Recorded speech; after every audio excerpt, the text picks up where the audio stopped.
La entrevista, el Telematutino 11, gente importante a tratar temas importantes, nos acompaña el economista Miguel Collado Di Franco, él es vicepresidente ejecutivo, yo siempre tengo que verlo, del Centro Regional para las Estrategias Económicas Sostenibles, CREES. El crece más fácil. CREES más fácil, ¿verdad? Sí. El nombre. Buenos días. Buenos días, Buenos Miguel. días, gracias por la invitación. Un placer estar de nuevo aquí. Gracias por aceptarlo, porque hay muchos temas de economía, especialmente por el susto que pasamos por las quiebras en Estados Unidos, el problema del Credit Suisse, también la semana pasada una caída en bolsa del Deutsche Bank y otros bancos europeos.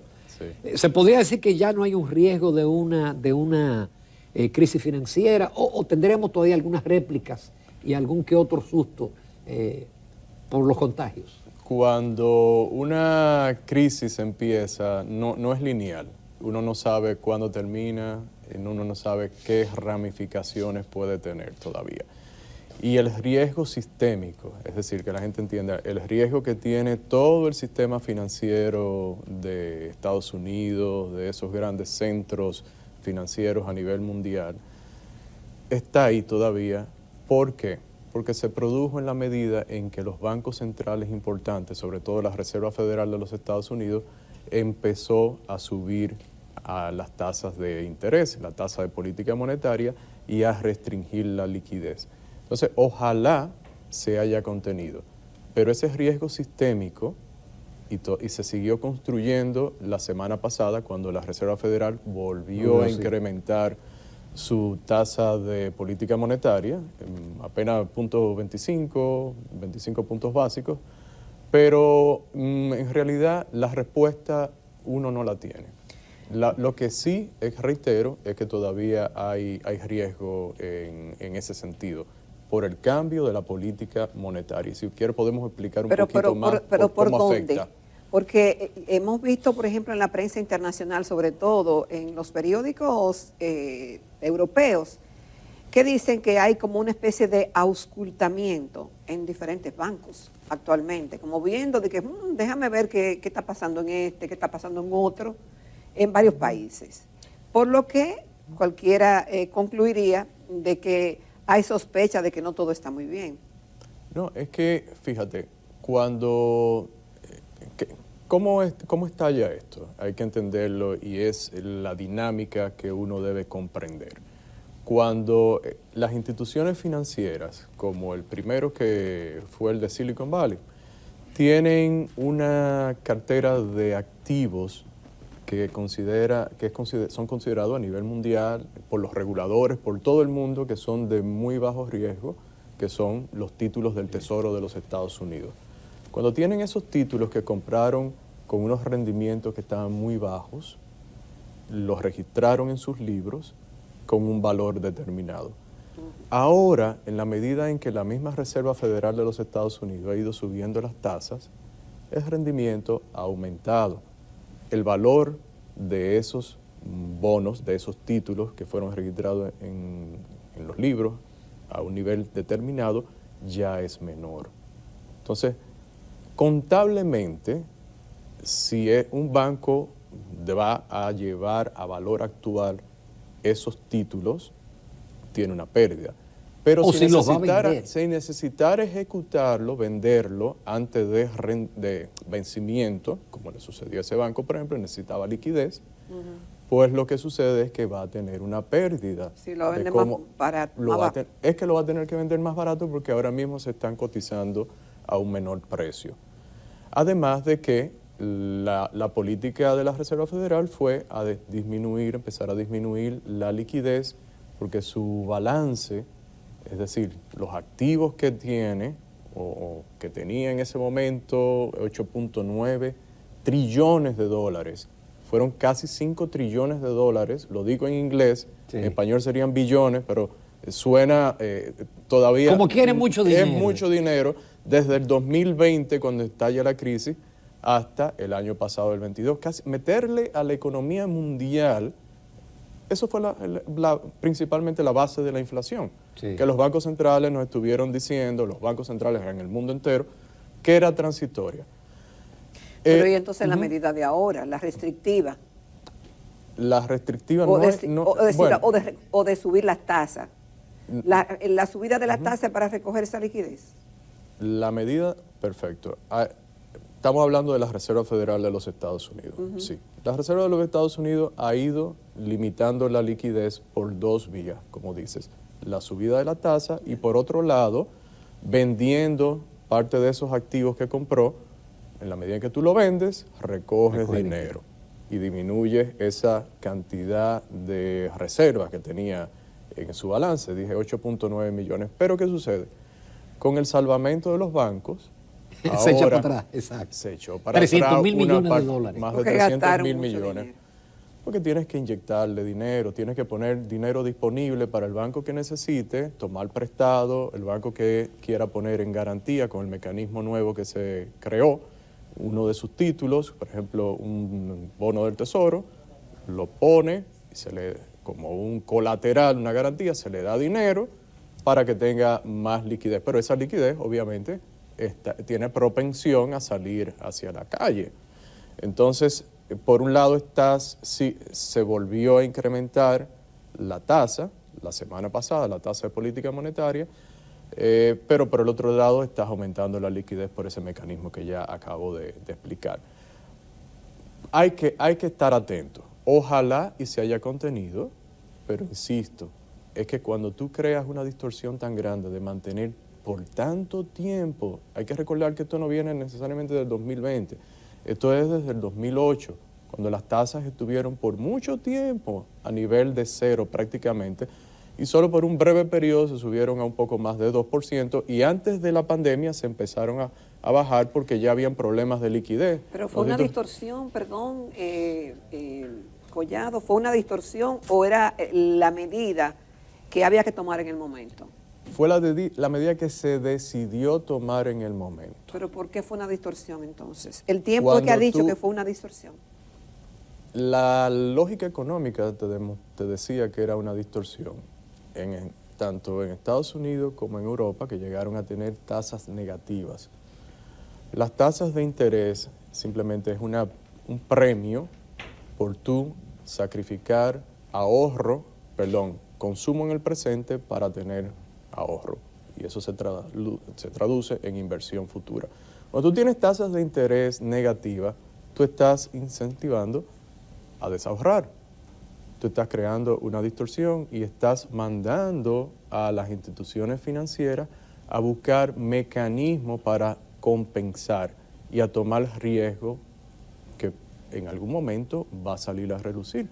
Entonces, cuando tú corriges toda esa distorsión acumulada, de nuevo afloran los riesgos que se crearon con la política ultra expansiva de tasas totalmente artificiales y toda esa liquidez que salió. Entonces tú tuviste burbujas que se han desinflado, inmobiliaria en Estados Unidos, de las acciones de las tecnológicas que son más susceptibles a que su valoración disminuya cuando aumentan las tasas de interés, porque los retornos de esas empresas son más hacia el futuro, por investigación y desarrollo que tienen que hacer y en consecuencia su flujo de efectivo se ve más en el futuro. Tienes que descontarlo con estas tasas mayores y valen menos ahora. Se desinflan las criptomonedas, se desinflaron. Los bonos también perdieron valor, que es lo que acabamos de hablar. Para citar algunas de las burbujas más importantes que se crearon con esta inflación monetaria. Entonces, por ahí vienen los problemas. Y ojalá se haya contenido, pero insisto, toda esta distorsión creada todavía está latente ahí. Y podríamos ver algunos problemas en el futuro. Ojalá no, pero... Muy buena explicación, Miguel. Nos vamos a una pausa porque vamos a hablar de la economía dominicana en la segunda parte de esta entrevista. ¿Cómo no? Volvemos en unos minutos.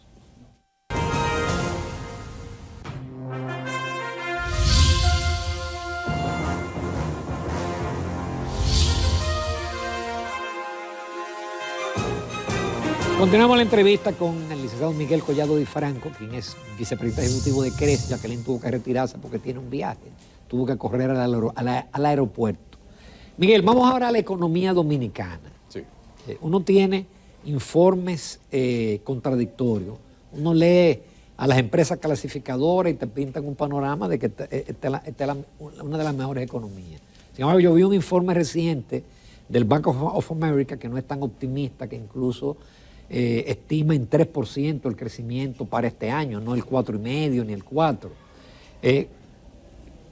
¿Crees cuál es la visión que hay sobre la economía dominicana para este año? La economía dominicana, vista por los indicadores oficiales, si tú ves el IMAE, que es el índice mensual de actividad económica que publica el Banco Central, uno podía apreciar, antes de que empezara el año, una tendencia a decrecer. Hay una desaceleración natural que viene por la parte estadística ya de que tú estás comparando con una mayor base del año 2021, pero también es obvio que el cambio de política monetaria, para citar un factor importante, iba a tener algún efecto en la actividad económica a nivel local. Pero también internacionalmente la economía no está muy fuerte y eso lo sabemos. La economía de Estados Unidos, aunque uno lo vea por el indicador del empleo, en realidad es una economía con unos fundamentos débiles, una economía en recuperación que en cualquier momento se sabe, y ahora con lo que comentábamos en el segmento anterior, el tema de la crisis bancaria que te afecta la función de intermediación de los agentes, o más bien de las instituciones de depósito, es decir, traducir a crédito el ahorro, que disminuye porque la gente le pierde confianza a los bancos, mueve su dinero a otros activos. Bueno, pues eso podría desencadenar en una recesión tal vez un poco mayor que la que aún no ha estado esperando. Entonces, eso hay que tenerlo en cuenta porque obviamente la economía de Estados Unidos tiene mucha incidencia en República Dominicana. El año empezó con unos indicadores, viéndolo de nuevo de la parte oficial, débiles, un crecimiento muy pobre, prácticamente una ralentización en enero.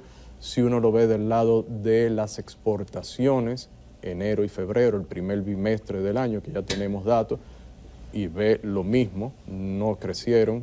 Cuando tú las sumas las dos, zona franca y nacionales, las importaciones también muy débiles, crecieron un poco en términos nominales, pero cuando tú infieres que ha continuado la inflación, pues si traduces eso a términos reales, entonces te preocupa. En realidad, si tienes todavía aumento de precios a nivel internacional. Entonces, el panorama es que al principio del año lo que la economía la ha mantenido con cierto dinamismo para no decaer más es remesas y turismo, que se han mantenido. Y obviamente, bueno, afortunadamente tenemos las remesas, aunque perjudican de una forma que eso podríamos discutir en otro momento. El punto es que los efectos que he mencionado, el cambio de la política monetaria, lo que está pasando a nivel internacional, no pintan un panorama de un crecimiento robusto para el año que estamos cursando. Por ejemplo, Miguel, uno observa que en el caso del sector construcción, que en algunos momentos ha sido parte de los motores de la economía, sí, decreció 11.1%. Y a pesar de que el Banco Central liberó 20.000 millones, vi en estos días que han colocado apenas 1.000 y pico de millones, y parece que no ha habido el apetito en el mercado. ¿Será la inflación? ¿Ese es el factor, tú crees que, y las tasas de interés serán los factores que están afectando al sector? Deberían ser los dos factores principales, el costo de construcción, que se ha elevado significativamente, y no solo aquí, a nivel internacional, a partir del proceso inflacionario mundial, que se agravó un poco más al inicio del año pasado, con el estallido de la guerra entre Ucrania y Rusia.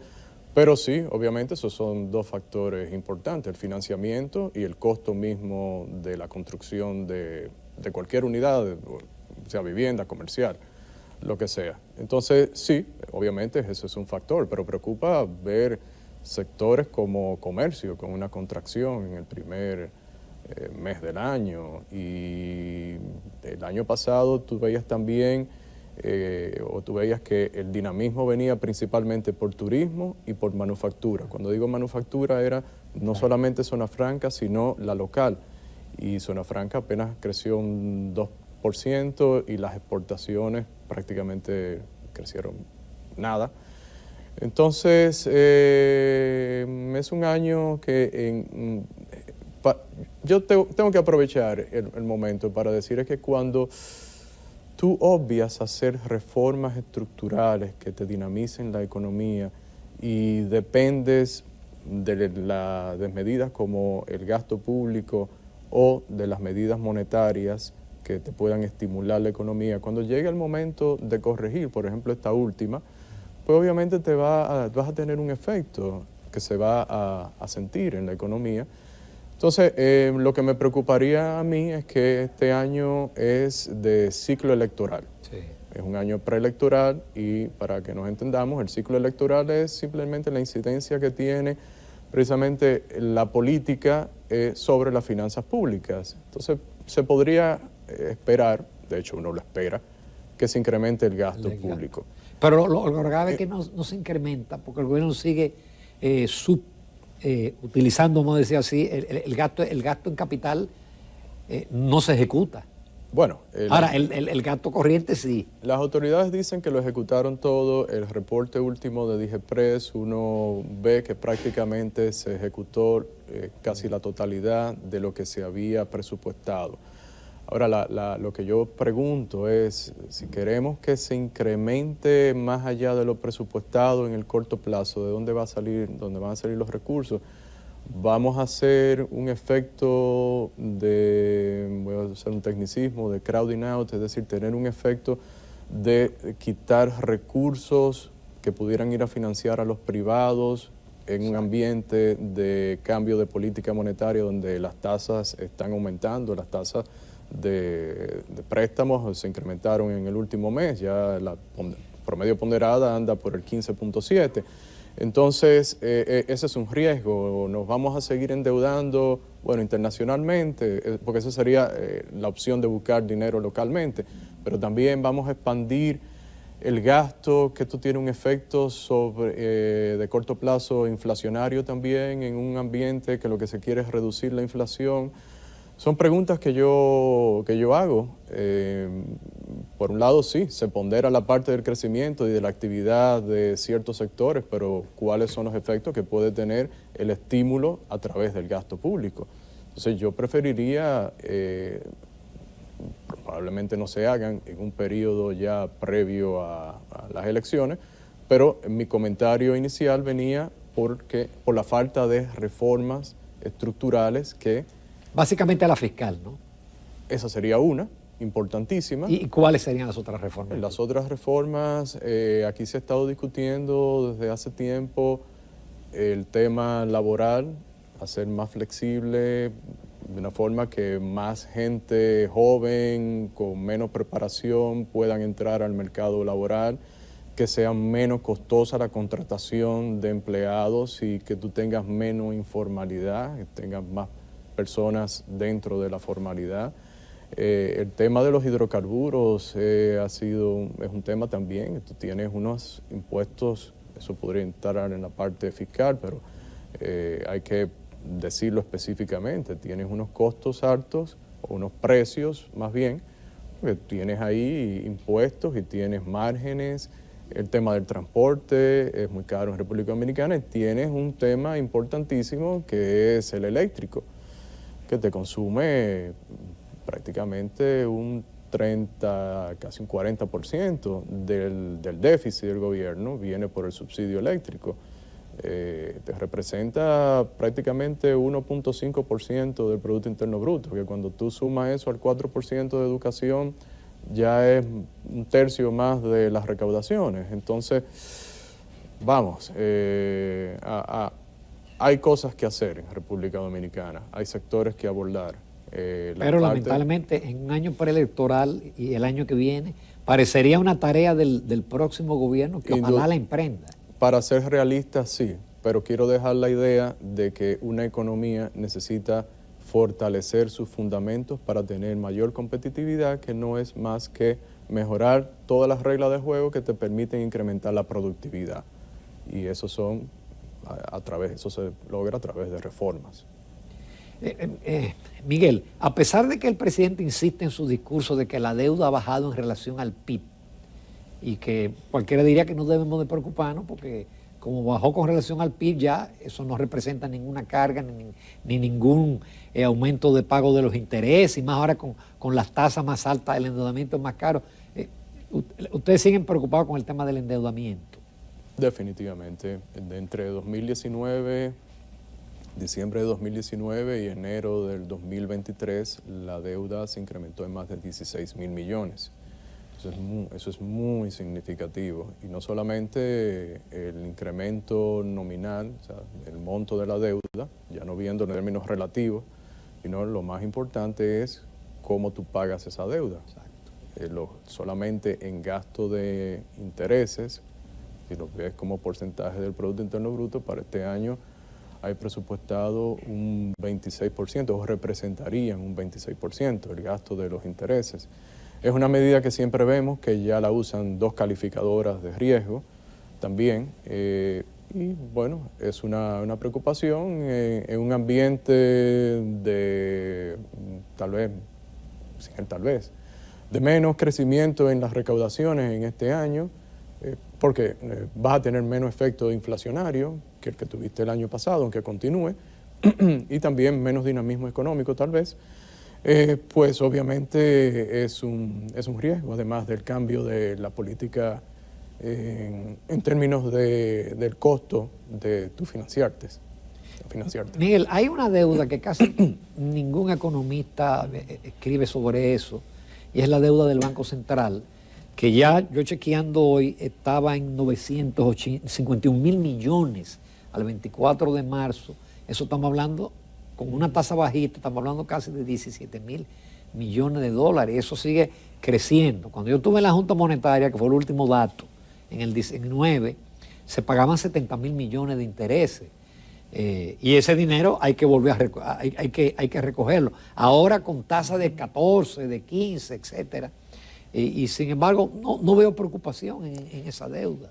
Para nosotros, para el CRES, ha sido una preocupación prácticamente desde la incorporación de la institución. Y en aquel momento no representaba ni remotamente, o más bien ni remotamente pensábamos que íbamos a llegar a los niveles que nos encontramos ya estamos actualmente. De llegar a 1 billón. A 1 billón, correcto. Sí, llegaríamos en este año. Sí, esa es una preocupación por el nivel que tú mencionas y también por lo que cuesta mantenerla, sobre todo ahora con los rendimientos más altos de los títulos que tiene que emitir la misma institución. Entonces, tú necesitas un Banco Central fuerte y el compromiso ha sido, o más bien el compromiso que debieron tener las autoridades de los diferentes gobiernos de ayudar al Banco Central a capitalizarse, es decir, a ir reduciendo ese monto de la deuda y hasta llegar a eliminarla, que sería lo deseable, no ha existido. Se creó una ley de capitalización, pero en su inicio, en su esencia, no era suficiente para lograr la capitalización y dejó de cumplirse. No se ha cumplido en muchos años.